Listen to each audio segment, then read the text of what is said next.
The Philippines is expected to become a tourism powerhouse in Asia by 2028.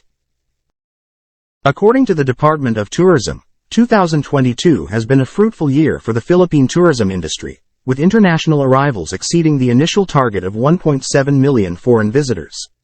This figure translated to 214 billion pesos in estimated revenues, or roughly $4 billion United States dollars, boosting the country's gross domestic product, GDP, in the post-pandemic era and exceeding the targeted revenue of 155.03 billion pesos by 38.06%. That said, Tourism Secretary Cristina Garcia Frasco is even more optimistic that there will be more international tourists visiting the Philippines this year. Her department is targeting 4.8 million international arrivals for 2023. But some experts in tourism reckon that the actual number could very well be more than 4.8 million, as the influx of tourist arrivals has increased significantly compared to the same months the year before, 2022.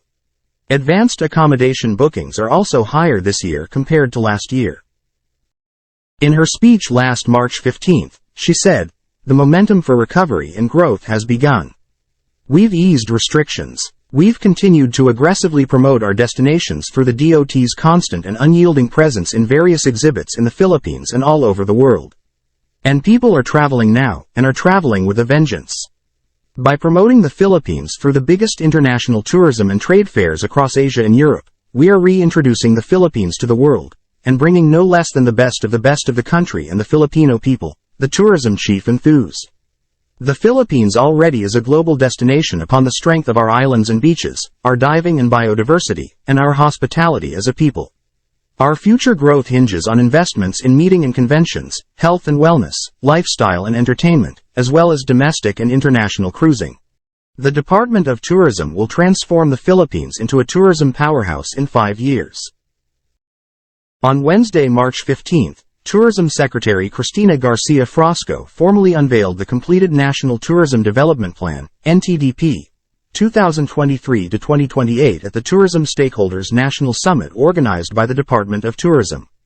The National Tourism Development Plan, NTDP, will serve as a blueprint for the strategies on how the Department of Tourism intends to continue and to grow the impact of tourism upon our economy in the next few years.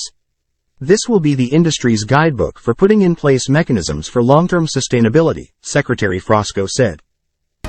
With your partnership, your collaboration, and your continued belief in the strength of the tourism industry, we are confident that not only will we be able to accomplish a recovery for this much battered industry, but more importantly, accomplish a true transformation of the tourism industry that will allow the Philippines to take a primary role in the ASEAN and the world as a tourism powerhouse in Asia, because the Filipino people deserve nothing less. Aside from sustainability, the NTDP will also serve as the guide towards a tourism industry that is innovative, inclusive, and globally competitive, according to Frasco. Under the leadership of President President Bongbong Marcos Jr., we have been called upon to transform the Philippine tourism industry into a tourism powerhouse in Asia. With your partnership, collaboration, and your unwavering support, I can say that we have begun the work of transforming the industry and giving the Philippines a more significant role in the ASEAN and in the world, she added. The 7 main objectives of the National Tourism Development Plan, NTDP, are 1. Improvement of tourism infrastructure and accessibility. 2. Cohesive and comprehensive digitalization and connectivity. 3. Enhancement of the overall tourist experience. 4. Equalization of tourism product development and promotion. 5. Diversification of the tourism portfolio through multidimensional tourism. 6. Maximization of domestic and international tourism. And 7. Strengthening tourism governance through close collaborations with national and local stakeholders. This means several hundreds of thousands of kilometers of roads will be built, cemented, asphalted, widened, extended, etc.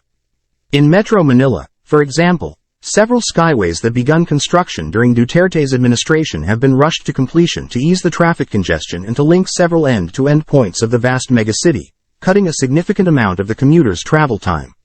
Aside from this, the Philippines will see its first-ever subway system. This world-class, mega project will be 36 kilometers long and will cost 488.48 billion pesos to build. Several multi-billion bridge projects have also been completed recently. A good example of this is the world-class 8.9-kilometer modern toll expressway, CCLEX, which has become Cebu's newest iconic structure, and cost roughly 35 billion pesos to build. There are also a number of multi-billion peso bridge projects that are being rushed for completion either by the end of this year or next year. For example, the 7.4 billion peso Panguil Bay Bridge project near Iligan City, Lanao del Norte, Mindanao, which is expected to be completed by the first half of 2024.